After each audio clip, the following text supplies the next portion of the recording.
As Brock said, if he knocked a kid down, he'd want to go over and pick him up. Say, I'm sorry, that sort of thing. And there was a little friction there, but not between Mike and his dad. I mean, Mike never held it against him. They have just a wonderful relationship. Years of relationship with Brock, I found him to be a very, very personable person to speak to talk to. You would always find him very, very much interested in talking about football anytime during the course of the year. Brock was very kind to me over the years because we had a very, very fine relationship.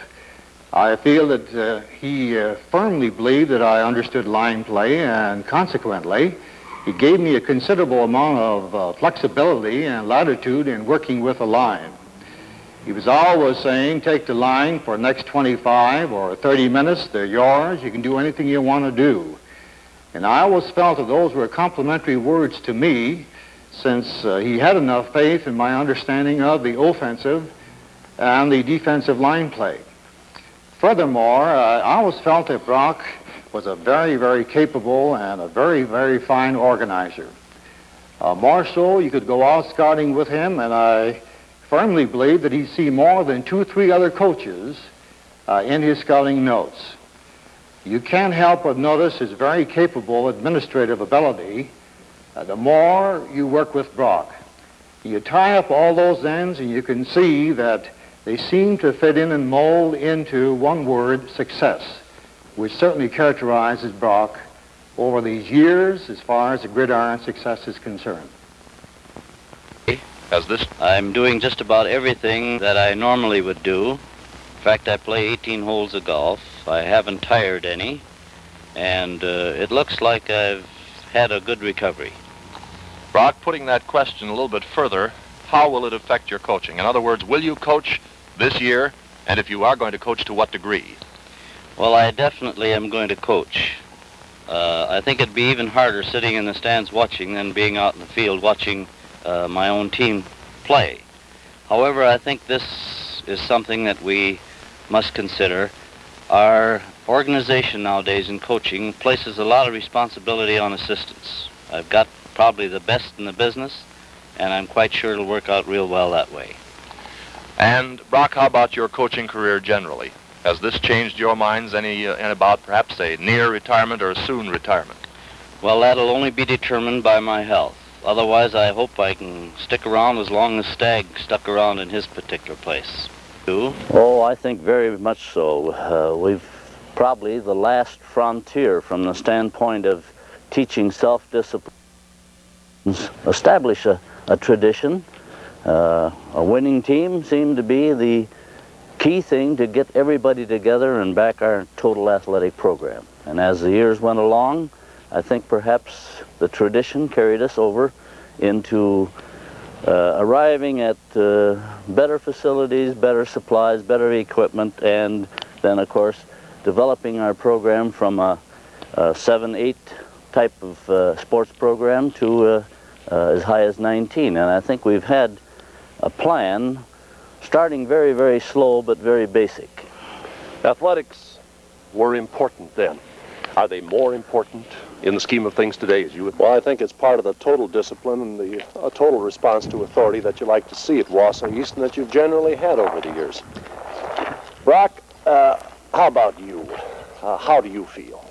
Well, I'm getting stronger, Mark. Every day I'm walking now, or I should say strolling, about 8 blocks in the morning and 8 in the afternoon, with the idea of setting this thing up a little bit more to a point where I should be able to go up to a mile, and at least that's what I'm hoping for. Is this a planned therapy win, or is this what the doctor wants you to do? Is this what you want to do? The doctor says walking is one of the better things, and he wants us to get out and walk. And to use the phrase, not to sit on your rear and not do anything. So I have been walking and strolling and trying to build myself up each day a little bit. Of course. Well, you've been active all your life.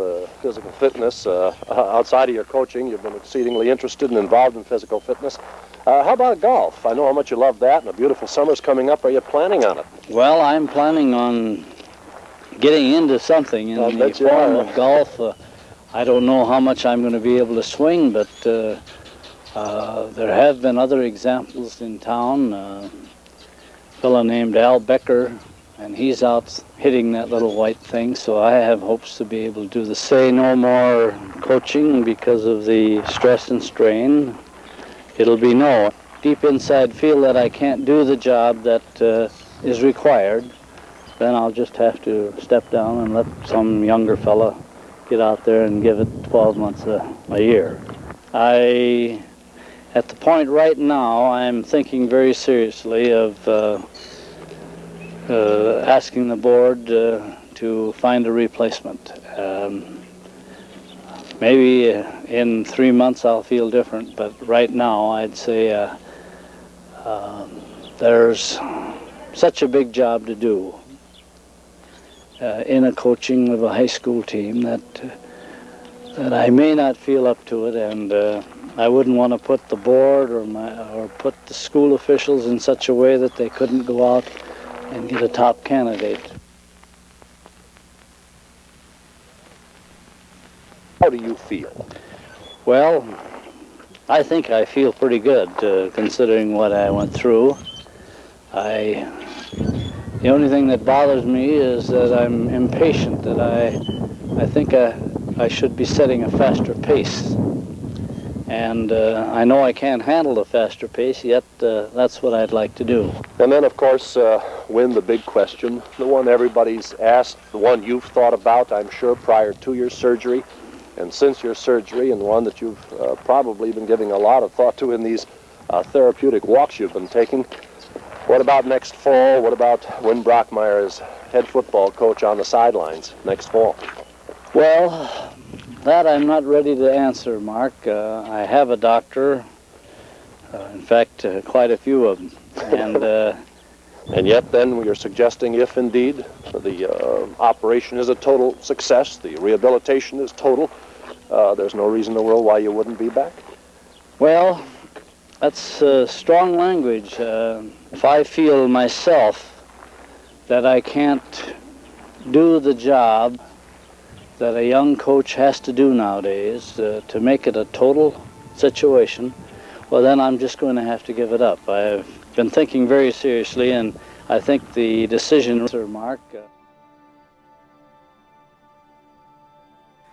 Hattie was the love of his life, and Skinny, her knight.